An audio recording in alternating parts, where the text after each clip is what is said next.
Ce mercredi 8 février 2023, Cyril Hanouna a reçu sur le plateau de Touche pas à mon poste Isabelle Saporta, qui n'est autre que l'éditrice du livre PPDA, Le Prince Noir, écrit par le journaliste Romain Verly, et contesté par certaines accusatrices de Patrick Poivre d'Arvor.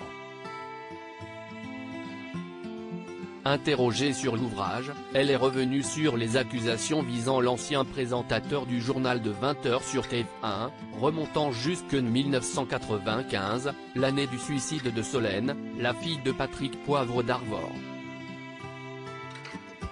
Atteinte d'anorexie, la jeune femme a mis fin à ses jours avant de partir en vacances avec son père. Selon Isabelle Saporta, le père et la fille entretenaient une relation malsaine. L'éditrice indique que Romain Verly s'est intéressé de près au livre écrit par PPDA.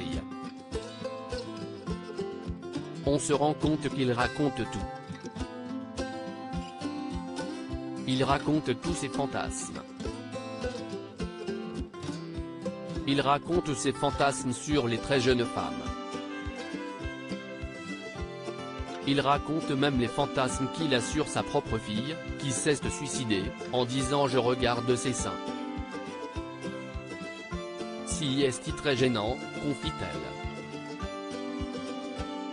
L'éditrice revient ainsi sur la relation qu'il entretenait avec sa fille.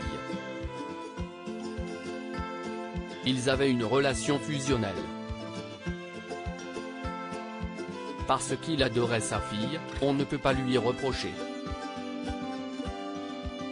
Il a été dévasté, on ne peut rien enlever à la douleur d'un père, raconte-t-elle en évoquant la disparition de Solène. Les écrits très malsains de PPDA concernant sa fille Isabelle Saporta décrit aussi le côté plus sombre de la relation père-fille, mais en même temps ils avaient une relation incroyablement malsaine. On le voit bien dans la façon dont il s'est justifié, qu'il a publié des courriers. Il y avait quelque chose de très malsain en eux.